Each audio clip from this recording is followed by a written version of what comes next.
అవినాష్ చెప్పుమా.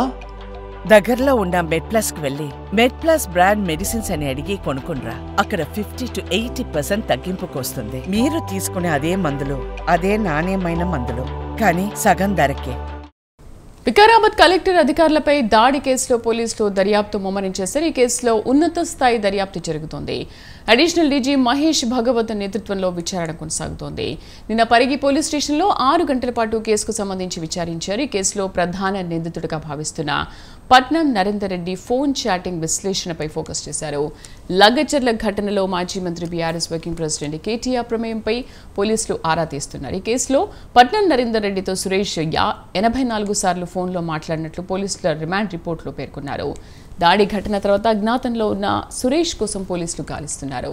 సురేష్కు భూములు లేవని పోలీసులు చెబుతున్నారు. ఉద్దేశపూర్వకంగానే కలెక్టర్ అధికారులపై దాడులకు పాల్పడ్డారని రిమాండ్ రిపోర్టులో పేర్కొన్నారు.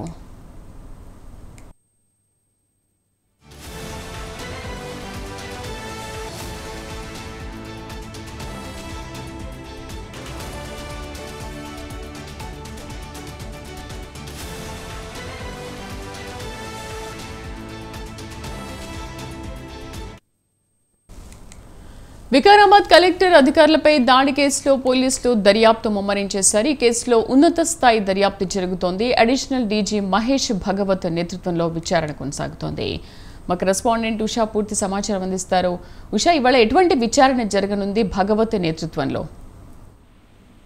శ్రీదేవి, వికారాబాద్ జిల్లా లగచర్ల గ్రామంలో జరిగినటువంటి కలెక్టర్ మీద దాడి, ఉన్నతాధికారుల మీద దాడి ఘటనకి సంబంధించి ఉన్నతాధికారులకు సంబంధించినటువంటి ఈ ఘటన ఏదైతే ఉందో ఇది హై ప్రొఫైల్ కేసుగా తీసుకున్నటువంటి పోలీసులు ఈ దాడికి సంబంధించి ఎంతమంది పాల్గొన్నారు, ఇప్పటికే వారికి సంబంధించి రిమాండ్ కూడా తొలగించారు. రిమాండ్ కి తరలించినటువంటి వారు ఎవరైతే ఉన్నారో వారిలో దాదాపు 19 మంది దాకా కూడా అక్కడ ల్యాండ్ ఓనర్స్ కాదు, వీళ్ళు కేవలం ఇతర వ్యక్తుల ప్రోద్బలం వల్లే అక్కడ దాడికి పాల్పడ్డారన్న నేపథ్యంలోనే పోలీసులు ఇప్పటి వరకు తేల్చారు. ప్రస్తుతం చూసుకున్నట్టయితే అడిషనల్ డీజీ మహేష్ భగవత్ అలాగే ఐజీ సత్యనారాయణ ఎస్పీ నేతృత్వంలో నిన్నటి నుంచి కూడా పూర్తి స్థాయిలో అయితే ఈ కేసుకి సంబంధించి దర్యాప్తు అయితే కొనసాగుతోంది. నిన్న పరిగి పోలీస్ స్టేషన్ లో 6 గంటల పాటు విచారణ చేశారు పోలీసులు. మొత్తం మీద విచారణకు సంబంధించి పట్నం నరేందర్ రెడ్డి ఎవరైతే ఉన్నారో ఇప్పటి వరకు చూసుకున్నట్టే 14 రోజులు రిమాండ్ లో భాగంగా చర్లపల్లి జైల్లో ఉన్నటువంటి పట్నం నరేందర్ రెడ్డితో దాదాపు సురేష్ అనే వ్యక్తి ఎవరైతే ఈ సురేష్ అనే వ్యక్తి కూడా ల్యాండ్ ఓనర్ అయితే కాదు. అక్కడ ఎటువంటి లగచర్లకి సమీప ప్రాంతంలో ఎక్కడా కూడా సురేష్ అనే వ్యక్తికి ల్యాండ్ అనేది లేదని స్పష్టం చేశారు పోలీసులు. సురేష్ అనే వ్యక్తితో దాదాపు 84 సార్లు కూడా పట్నం నరేందర్ రెడ్డి మాట్లాడినట్లు కూడా రిమాండ్ రిపోర్ట్ లో అయితే పోలీసులు పేర్కొన్నారు. దాడి అనంతరం ఇప్పటి వరకు కూడా పరారీలోనే ఉన్నాడు సురేష్. ఇతని కోసం దాదాపు 4 బృందాల దాకా కూడా పోలీసులు గాలిస్తున్నారు. మొత్తం మీద చూసుకున్నట్టయితే నిన్నటి నుంచి కూడా ఈ కేసుకి సంబంధించి కేటీఆర్ తో సంప్రదింపులు జరిపినటువంటి వ్యక్తులు ఎవరు, పట్నం నరేందర్ రెడ్డి కేటీఆర్ తో ఎలాంటి చాటింగ్ చేశారు, దీని మీద పోలీసులు కూపీ లాగుతున్నట్టుగా అయితే తెలుస్తోంది. ఈ బృందం ఎవరైతే డీజీ మహేష్ భగవత్ అలాగే ఎస్పీ సత్యనారాయణ అలాగే ఐజీ సత్యనారాయణ ఎస్పీ ముగ్గురు నేతృత్వంలో జరుగుతున్నటువంటి ఈ విచారణ ఏదైతే ఉందో ఈ విచారణలో భాగంగా ఎంతమంది ఇందులో పాల్గొన్నారు, దాడికి పాల్పడినటువంటి వారిలో ఎంతమంది అపరిచితులు ఉన్నారు, అలాగే ఆ గ్రామస్తులు కాకుండా ఇతరులు ఎవరెవరు ఇందులో ఇన్వాల్వ్ అయ్యారన్న కోణంలో పూర్తి స్థాయిలో అయితే విచారణలో భాగంగా జల్లెడపడుతున్నారు పోలీసులు అయితే. అయితే ఉషా, రిమాండ్ రిపోర్ట్ లో అవాస్తవాలు ఉన్నాయని పట్నం నరేందర్ రెడ్డి ఆరోపిస్తున్నారు. అంటే అవాస్తవాల్ని బట్టి చూస్తుంటే కేటీఆర్ ను అరెస్ట్ చేసే ఉద్దేశాలు ఉన్నట్టుగా కనిపిస్తున్నాయని కూడా మాట్లాడుతున్నారు. కేటీఆర్ ప్రమేయం పైన పోలీసులు ఎటువంటి ఆరా తీస్తున్నారు?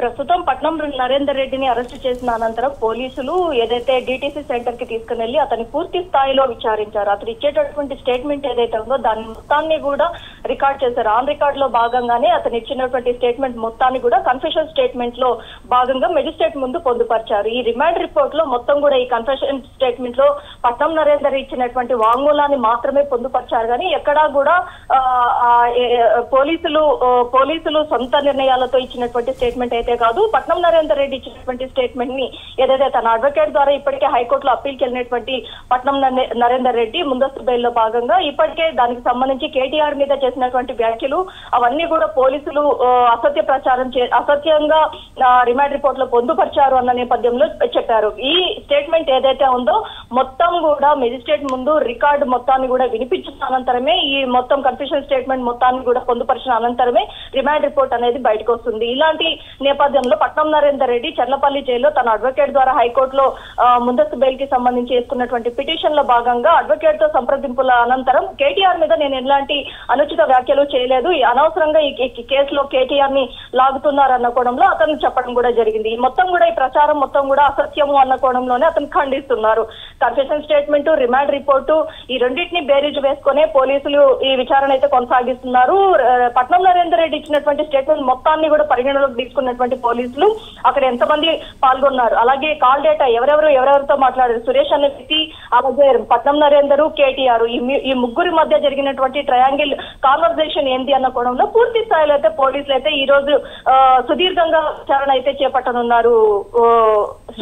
Right Usha, thank you. Vikarabad collector అధికారులపై దాడి కేసులో పోలీసులు దర్యాప్తు ముమ్మరించేశారు. ఈ కేసులో ప్రధాన నిందితుడిగా భావిస్తున్న పట్నం నరేందర్ రెడ్డి ఫోన్ చాటింగ్ విశ్లేషణపై ఫోకస్ చేశారు. లగచర్ల ఘటనలో మాజీ మంత్రి బీఆర్ఎస్ వర్కింగ్ ప్రెసిడెంట్ కేటీఆర్ ప్రమేయంపై కూడా పోలీసులు ఆరా తీస్తున్నారు. ఇక